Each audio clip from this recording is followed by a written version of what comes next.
because then you're not getting the same power off one side. You're having to compensate. It can mess other things up. So I think for Clay, this sitting was the best idea. I would have been really surprised if he played. Yeah, I don't know how much worse the injury can get. If he can't play, he can't play. But Yeah, he needs to be on the court. He has to be on the court. If they don't have Clay, for Game 4, yes. if they don't have Clay slash KD, this series is over. Mm-hmm. So with that, I mean, yeah. I guess that's kind of get us into Game 4. So Game 4, it's a must win for Golden State. It's 100% must win. Uh-huh. Yeah, I mean, yeah, it has to be. Unless this is just part of their plan to overcome the 3-1 and like, haha, oh, we did it. We came back from 3-1, which it's not. It's not, because this team is It's very not. vulnerable right now. This is a team that can't win with only Steph being your guy. You can't win with this team. There's not enough offensive talent, and it's with Boogie fully healthy and playing a full year, maybe, but right now it's not. So, are we comfortable in saying, um, so it's 2-2-1-1-1, right? 2-2-1-1-1, yeah. Uh, so Toronto has 2 more home games. Are we comfortable saying they will win one of those? Do we feel like that's a fair statement to say? If they get to Game 7, I guess, yes. Hypothetically, if they play Game 7, yes. Yeah, I think that's a fair statement to say. That's why I do think this is a must-win. What I could see being I could see the Warriors winning this next one. I could really see Toronto winning 5 and 6 back to back and just putting it out. But we'll see. Who knows? But yeah, so Game 4. Do you expect Kevin Durant and Klay Thompson to be to play? And if they do, how much of an impact will they have being at, no more than 80%? I expect Klay to play. I don't know the extent of Kevin Durant's injury. He might have an Achilles injury, honestly, because I haven't really heard any updates from him. I haven't heard anything about him. He hasn't practiced. He hasn't done anything. I haven't heard any good news about Kevin Durant. I don't know if he's going to come back for this series. I believe Klay will be back, and he's going to be a very huge impact. Even if he's not scoring, that defensive impact is going to be very helpful, and that'll at least give him a chance to win the game. And at Oracle, him at 70%, I think Golden State could win it, yes. All right. Yeah, I think... You answered your question. Go ahead. You answer your question. I think that Klay will be back. I don't know about Kevin Durant. I think Kevin Durant is going to try to play, unless it's something real serious, which I guess we'll hear about after the series. I would not be surprised if Kevin Durant tried to play Game 4. He knows what's on the line. And I think Steve Kerr said if he practices, he can play. That's what they're kind of waiting is to be clear for practice. I think Klay will play. I want to say no to Kevin Durant playing. I'm not sure how much you'll have to see how he moves. I'm not sure how much of an impact Klay's going to have. I think the problem is Steph's not giving you 47 again. That was a ridiculous game. He has the ability to, but I don't know if he does. So I think you have to play like they did today. If Klay adds 15 points, and Steph only scores 40, that's still not enough to have beat the Raptors they played tonight. So I think we'll have to see how Klay moves, but I wouldn't be surprised to see him lock down Danny Green more and not have Danny Green get hot. Mm-hmm. He definitely can help limit Danny Green. I think he'll help limit Kyle Lowry, and then it just forces Steph to work less on defense. Steph probably doesn't have to grab 7 rebounds. Or 8 rebounds?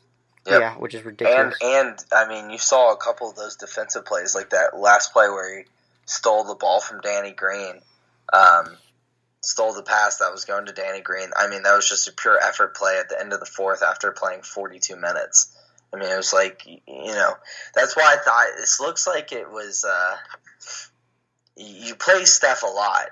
He's going to be burnt out. I know he gets, all of tomorrow to rest and recover, but still, he's going to be burnt out. how much does he have to put up for them to be competitive on Friday? Is he going to be able to do it? I don't know. That's true. You never know because it's Steph, and there's been times when he's just off. And if he is off, It's over. the series is over. Probably Yeah. most 98% over, I would say. Yeah.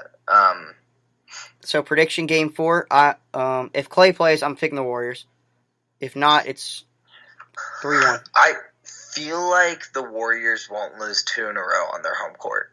I feel like that's just not going to happen. They're just a better team than that. But I'm going to take the Raptors. I think the Raptors are going to do it. They know. The Raptors know, especially Nurse. Nurse is going to get them ready. They know they have to close the series out as fast as possible. The longer you wait, the harder it's going to get. I see them really stepping up big time.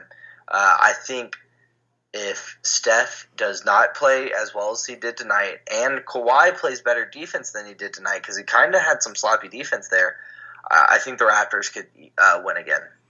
I would say this is similar to a game 6, like a 3-2 series where the Raptors are up. If they allow the Warriors to win, it kind of just takes away all your momentum. It puts you back in this hole. This right here is just you got to step on their throat. This is steps on their throat. This gets it done. The good news for the Raptors is at this point you defend home court, you win.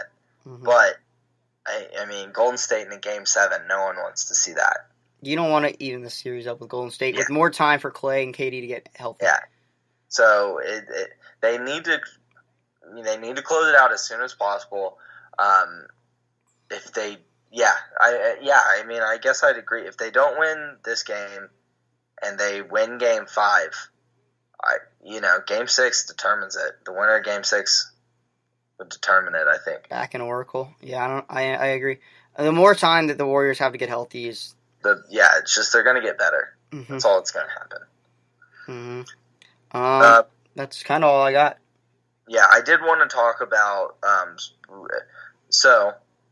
as we've always said, third quarter Warriors. That's the team to be feared, third quarter Warriors, and they start out well. They started out pretty poorly today, and they came out at halftime pretty poorly as well.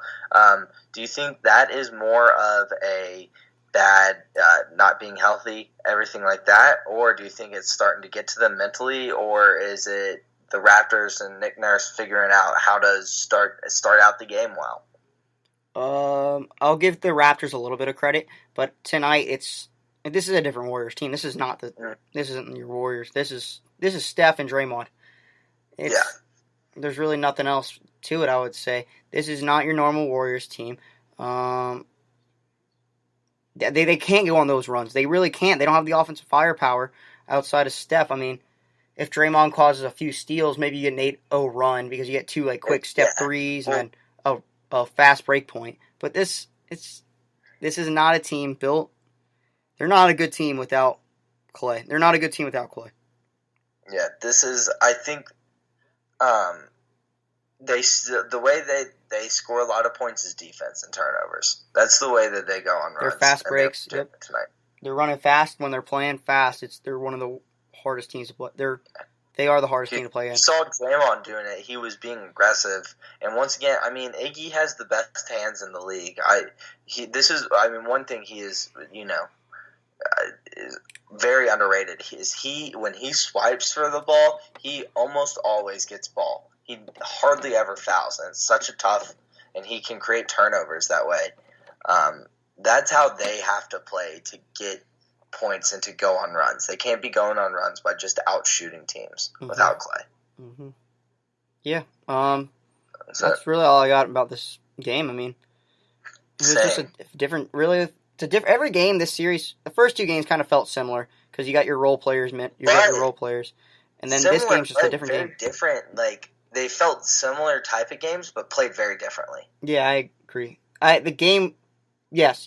They just kind of, I would say the Raptors and the Warriors flipped in game 1 and 2. And then game 3 is just a completely different game. Mm-hmm. And game 4 is going to be completely different. It will be. Game 3 is the anomaly game because of the injuries. Yeah. I mean, this is one of them, and it's like injuries happen. Everyone has to deal with injuries. But it's interesting to see. This is the first time they've really had to deal with this like type of adversity, where it's like, oh, they're not as talented as the other team. The talent wise, yes. This is not the first time they had to deal with adversity. They had to deal with the Bogut injury, the Draymond suspension, but yes. The fact that it's like, oh, you kind of have to want it more to win. You can't just out talent the other team. I agree, and the thing is, I just don't know if they have I don't even think that. I think they can outwill it. I think Steph, Draymond, and Iggy could out with the heart, but I just don't think they have the firepower to win the games. Yeah. Because I think there's a lot of heart on that Toronto team as well. Maybe you win Game 4, you may break them. You may break them. You take Game 4. You take Game 4. I think you break them. I think Golden State wins Game 4. I think they win the series. Alright, so we're ready to call Game 4 of the series game. Whoever wins, wins. Yeah, I would say that. Yeah. Okay. How do you feel about it? I'd agree. I think it would depend on how Klay Thompson, how his recovery is. But assuming Klay Thompson can recover and be pretty, a serviceable player, I'd agree. Game 4 is the series. Mm-hmm. All right, I think that's all we got. So that was our Game 3 recap. It was just all basketball. That's what it's going to be. Expect another show Friday or Saturday. Friday night after the game or Saturday. Probably Saturday. Yep. Did you see college is moving back to the 3-point line? College is moving back to the 3-point line. Very exciting. We can talk about that more next show. I got stuff to do. Yep. All right. You got to wake up early, probably. I do have to wake up at 6:30. All right, so that's the show. We'll see you guys again on Saturday, most likely, or Sunday. Yeah, Saturday or Sunday. It's going to be rainy down here. I don't know what it's like for you. It's going to be rainy. All right. The show will be up Saturday or Sunday. All right, guys. See ya.